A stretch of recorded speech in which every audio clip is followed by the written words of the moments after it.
Hi friends, నా పేరు శ్రీనివాస్. మీరు చూస్తున్నారు జేపీ టెక్ వ్యూస్. ఫ్రెండ్స్, ఈరోజు మనం విండోస్ 10లో విండోస్ 10ని ఎలా ఇన్స్టాల్ చేయాలి. లాస్ట్ టైం మనం ఉబంటుని ఎలా ఇన్స్టాల్ చేయాలి చూసాం కదా. ఈసారి మనం విండోస్ 10లో విండోస్ 10 ఎలా ఇన్స్టాల్ చేయాలని చూద్దాం. ఫస్ట్ ఇంతకుముందు చెప్పిన విధంగా ఆర్కిల్ VM వర్చువల్ బాక్స్ని ఓపెన్ చేద్దాం. చేసినాక మీకు ఇంతకుముందు ఈ విధంగా కనిపిస్తుంది కదా. కనిపించినప్పుడు ఇక్కడ న్యూ తీసుకోవాలి. ఇక్కడ మనం ఏదైతే ఇన్స్టాల్ చేద్దామో ఏదైనా నేమ్ ఇచ్చుకోదలుచుకుంటే అక్కడ మనం ఇవ్వదలుచుకున్న నేమ్ని ఇవ్వాలి. విండోస్ 10. నేను VM నేమ్ విండోస్ 10 ఇస్తున్నాను. ఇది ఎక్కడ సేవ్ అవుతుందని చూసుకోండి. ఫస్ట్ మీరు ఇన్స్టాల్ చేసేటప్పుడు ఇది లొకేషన్, మీకు ఎక్కడైతే ఫ్రీ స్పేస్ ఉంటుందో ఆ లొకేషన్ని మీరు బ్రౌజ్ చేసుకొని ఇక్కడ ఇవ్వాలి. ఇక్కడ మీకు ఇక్కడ క్లిక్ చేసుకుంటే ఇక్కడ ఆల్రెడీ డిఫాల్ట్ లొకేషన్ తీసుకుంటుంది. లేదు అదర్ లొకేషన్లో ఇవ్వదలుచుకుంటే అదర్ అని ఇచ్చేసి మీరు క్లియర్గా ఏ లొకేషన్లో ఇవ్వదలుచుకున్నారో అక్కడ. ఇక్కడ నాకు Cలో స్పేస్ ఉంది, Dలో స్పేస్ ఉంది. నేను Dలో ఒకటి న్యూ ఫోల్డర్ క్రియేట్ చేసి VMs అని నేమ్ ఇస్తున్నాను. దాన్ని సెలెక్ట్ చేసుకుంటున్నాను. ఓకే, ఇక్కడ సెలెక్టెడ్. ఇక్కడ ఇప్పుడు Dలో VMsలో సేవ్ అవుతుంది. ఇక్కడ నేను ఆపరేటింగ్ సిస్టమ్ సెలెక్ట్ చేసుకున్నాను. ఇక్కడ మైక్రోసాఫ్ట్ విండోస్. ఇక్కడ మనం ఏదైతే మనం విండోస్ అయితే విండోస్, లైనెక్స్ అయితే లైనెక్స్, అట్లా మీకు మ్యాక్ అయితే మ్యాక్, అట్లా మీరు ఇక్కడ సెలెక్ట్ చేసుకోవాలి. లాస్ట్ టైంలో నేను క్లియర్గా ఎక్స్ప్లెయిన్ చేశాను లాస్ట్ వీడియోలో. మీకు డౌట్ ఉంటే మళ్ళీ ఇంకొకసారి చెప్తున్నాను. ఇక్కడ విండోస్ని సెలెక్ట్ చేసుకున్నాను. ఇక్కడ నేను విండోస్ 10 ఇన్స్టాల్ చేస్తున్నాను. ప్రజెంట్ 64 బిట్ కాబట్టి ఇక్కడ ఆల్రెడీ ఉంది. లేదు వేరే వర్షన్ లేదని ఉంటే ఇక్కడ మీరు సెలెక్ట్ చేసుకోవచ్చు. విండోస్ 7 దగ్గర నుంచి అన్నీ కూడా అవైలబుల్లో ఉన్నాయి. మనకి ఆల్మోస్ట్ సర్వర్ 2019 వరకు కూడా అవైలబుల్ ఉంది. మీకు ఏ వర్షన్ కావాలంటే ఆ వర్షన్ ఇన్స్టాల్ చేసుకోవచ్చు. ఇక్కడ నేను విండోస్ 10 సెలెక్ట్ చేసుకున్నాను. నెక్స్ట్ ఇక్కడ మనం మినిమం 3 GB ఇస్తే బెటర్ అండి. నేను 3000 ఇస్తున్నాను. ఇక్కడ మినిమం 3 GB ఇస్తే మీకు బెటర్ పెర్ఫార్మెన్స్ ఉంటుంది. నెక్స్ట్ ఇక్కడ మీకు లాస్ట్ వీడియోలో కూడా ఎక్స్ప్లెయిన్ చేశాను. మీకు ఈ విధంగా మీకు ఏది కావాలంటే అక్కడ do not add virtual disk, create a virtual disk now or use existing. మీరు ఎక్కడన్నా ఆల్రెడీ ఇంతకుముందు ఇన్స్టాల్ చేసి ఉంటే దాన్ని సెలెక్ట్ చేసుకొని కూడా యూజ్ చేసుకోవచ్చు. కానీ ఇక్కడ నేను కొత్తగా క్రియేట్ చేస్తున్నా కాబట్టి క్రియేట్ న్యూ డిస్క్. ఇక్కడ మీకు ఇక్కడ కూడా మనం VDI, VHD, VMDK ఇట్లా 3 ఆప్షన్స్ ఉంటాయి. మీరు ఏదైనా సెలెక్ట్ చేసుకోండి. డిఫాల్ట్ VDI ఉంటుంది. నేను ఇక్కడ VMDK సెలెక్ట్ చేసుకుంటున్నాను. నెక్స్ట్ ఇక్కడ dynamically allotted fixed size split into files less than 2 GB. ఇక్కడ డైనమికలీ అలాటెడ్ సెలెక్ట్ చేసుకోండి. అంటే ఏంది, మీరు ఒకవేళ సపోజ్ 40 GB డేటా లేకపోయినా కూడా మనకి ఇక్కడ డైనమికలీ అలాటెడ్ అంటే మనం ఇంక్రీజ్ అయ్యే కొద్దీ అక్కడ యాడ్ అవుతూ ఉంటుంది. కాబట్టి మనకు ఒక 20 GB ఆర్ 30 GB అట్లా స్పేస్ ఉన్నా కూడా మనం చేసుకోవచ్చు. ఇక్కడ నేను డైనమికలీ అలొకేటెడ్ స్పేస్ తీసుకుంటున్నాను. నెక్స్ట్ ఇక్కడ నేను 50 GB ఇస్తున్నాను. నాకు ఆల్రెడీ ఎనఫ్ స్పేస్ ఉంది కాబట్టి నేను 50 GB ఇస్తున్నాను. క్రియేట్. మినిమం 40 GB అయితే ఇవ్వండి కంపల్సరీగా. ఇలా మనకి క్రియేట్ అయిపోయింది కదా. నెక్స్ట్ దీని మీద సెలెక్ట్ చేసి పైన సెట్టింగ్స్ని సెలెక్ట్ చేసుకోండి. చేసుకున్నప్పుడు మీరు ఇక్కడ మనకి కనిపిస్తూ ఉంటుంది మన సెట్టింగ్స్, VM సెట్టింగ్స్ ఏమేమి ఉంటాయి అనేది. ఇక్కడ విండోస్ 10 ఆల్రెడీ మనం నేమ్ ఇచ్చాం. ఆపరేటింగ్ ఏ వర్షన్ అనేది మీన్స్ లైక్ విండోస్ ఏదైనా కనిపిస్తుంది, విండోస్ 10 సరిపోతుంది. Next system. ఇక్కడ మనం చేంజెస్ ఏమీ అవసరం లేదు. ప్రాసెసర్ కూడా ఇక్కడ మనం ఇంక్రీజ్ చేయాల్సిన అవసరం లేదు విండోస్ 10కి. Display settings as it is కొంచెం. స్టోరేజ్ ఇది మెయిన్ పార్ట్. నేను లాస్ట్ వీడియోలో ఒకటి చెప్పాను. ఇక్కడ మీరు ఇక్కడ సెలెక్ట్ చేసుకొని మనం ఆల్రెడీ ఇక్కడ నేను బ్రౌజ్ చేసినప్పుడు నేను ఆల్రెడీ దాన్ని డౌన్లోడ్ చేసుకుని ఆ లొకేషన్లో సేవ్ చేసి పెడుతున్నాను. అందువల్ల మీకు మీరు ఆల్రెడీ డౌన్లోడ్ చేసిన దాన్ని సేవ్ చేసుకున్న లొకేషన్ అక్కడ బ్రౌజ్ చేయండి. ఓకే, ఇట్లా బ్రౌజ్ చేసుకున్నాం. చూసారు కదా. ఇక్కడ స్టోరేజ్ సెలెక్ట్ చేసుకోవాలి. ఆల్రెడీ మనం క్రియేట్ చేసిన ఇందాక VMDK ఫైల్ పైన క్రియేట్ అయింది. ఇక్కడ ఎంటీ దాంట్లో క్లిక్ చేసినప్పుడు ఇక్కడ ఆప్షన్ వస్తుంది మనకి ఈ విధంగా చూజ్ ఏ డిస్క్ ఫైల్. ఇక్కడ సెలెక్ట్ చేసుకొని నేను ఆల్రెడీ డౌన్లోడ్ చేసుకున్న సాఫ్ట్వేర్ని ఓపెన్ చేస్తున్నాను.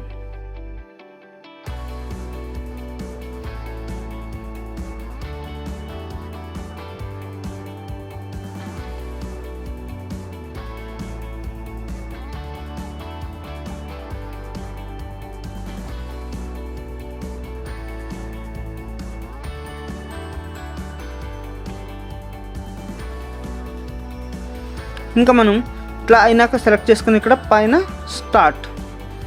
స్టార్ట్ని క్లిక్ చేస్తే మనకి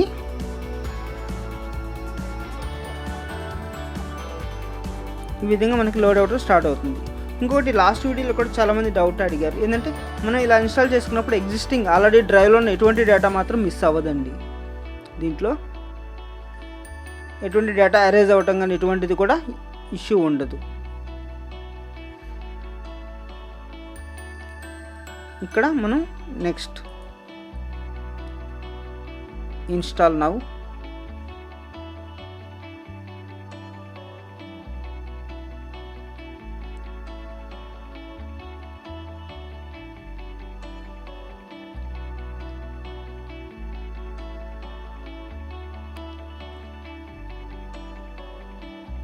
నెక్స్ట్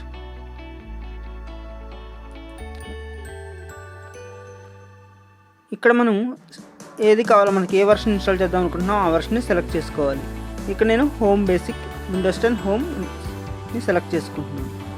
నెక్స్ట్ మీ కాడ అవైలబుల్ వర్షన్ మీరు ఏదైతే ఇన్స్టాల్ చేద్దాం అనుకుంటున్నారో ఆ వర్షన్ మీరు అక్కడ సెలెక్ట్ చేసుకోండి. I accept the terms. Next ఇక్కడ కస్టమ్ ఇన్స్టాలేషన్ సెలెక్ట్ చేసుకోవాలండి. ఇక్కడ క్రియేట్ మనకు డిస్క్ సైజ్ కనిపిస్తుంది, దాని మీద క్లిక్ చేసి ఇక్కడ క్రియేట్ న్యూ. ఇక్కడ నేను ఒకటే సింగిల్ డిస్క్ చేస్తున్నాను. ఓకే, మీకు కావాలంటే మల్టిపుల్ పార్టీషన్స్ చేసుకోవచ్చు. ఇక్కడ మీకు సెకండ్ వన్ ఏదైతే హైయెస్ట్ జీబీ ఉంటుందో దాన్ని సెలెక్ట్ చేసుకొని నెక్స్ట్.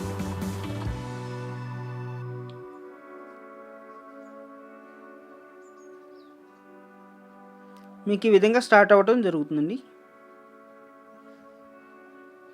కాపింగ్ ఫైల్స్ ఇవన్నీ కూడా మీరు చూసుకోవచ్చు. ఈ విధంగా మనకి చూపిస్తూ ఉంటుంది.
మొత్తం ప్రాసెస్ అంతా కంప్లీట్ అయిపోయి నెక్స్ట్ ఫినిషింగ్ స్టేజ్లో ఉంది అది.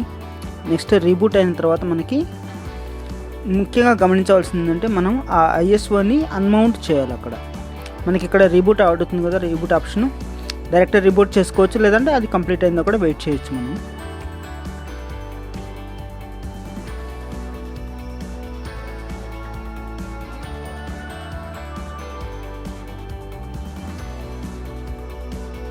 ఆ ప్రాసెస్ మీద మీరు ఏదైనా క్లిక్ చేశారంటే మళ్ళీ ఇన్స్టాలేషన్ ప్రాసెస్ స్టార్ట్ అవుతుంది. కాబట్టి మర్చిపోకుండా మనం ఆ డివిడీని అన్మౌంట్ చేయాలి, అంటే ఐఎస్ఓ ఫైల్ని. ఇందాక మనం అక్కడ మౌంట్ చేసాం కదా, అంటే బ్రౌజ్ చేసి మన ఐఎస్ఓ ఫైల్ని బ్రౌజ్ చేసాం కదా, ఏదైతే బ్రౌజ్ చేసామో అది నెక్స్ట్ ప్రాసెస్ మొత్తం కంప్లీట్ అయినాక మనం దాన్ని అన్మౌంట్ చేయాలి అక్కడి నుంచి.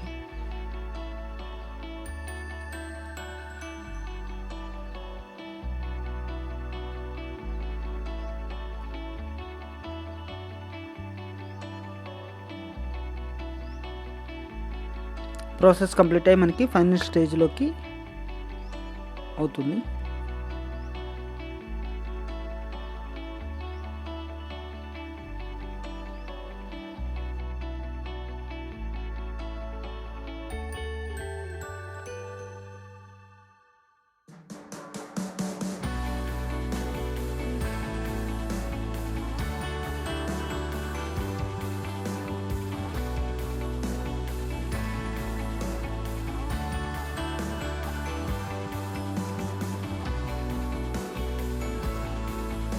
ఈ విధంగా ప్రాసెస్ మొత్తం కంప్లీట్ అయ్యి మనకి ఈ విధంగా ఎక్స్ప్రెస్ సెట్టింగ్స్ అని చూపిస్తుంది.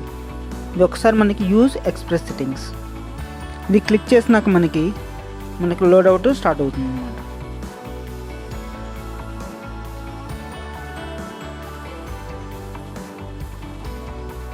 చూసారు కదా హాయ్ అని ఇంకా మొత్తం వెల్కమ్ స్క్రీన్ మొత్తం అది వస్తూ ఉంటుంది.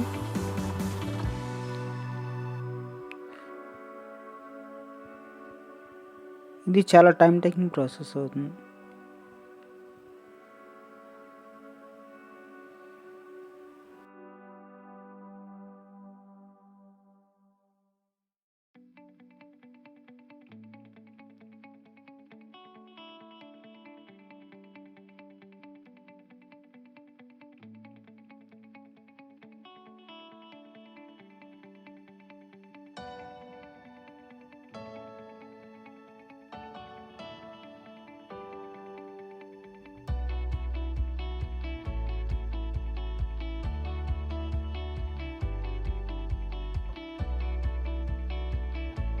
సిస్టమ్ రీస్టార్ట్ అయ్యి మళ్ళీ మనకి వెల్కమ్ స్క్రీన్ వస్తుంది.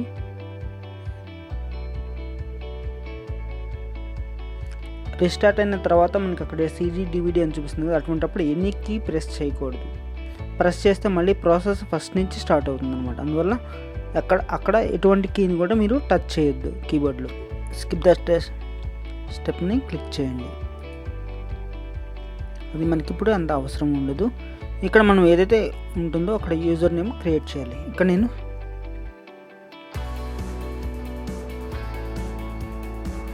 జేపీ అని క్రియేట్ చేస్తున్నా, పాస్వర్డ్ ఇస్తున్నాను.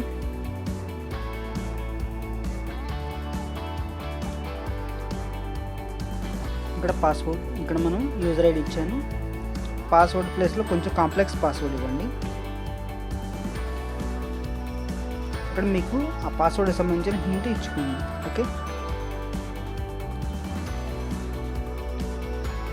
సరే కదా. నెక్స్ట్ ఇవ్వగానే మనకి మళ్ళీ దానికి సంబంధించిన ప్రాసెస్ అది స్టార్ట్ అవుతుంది.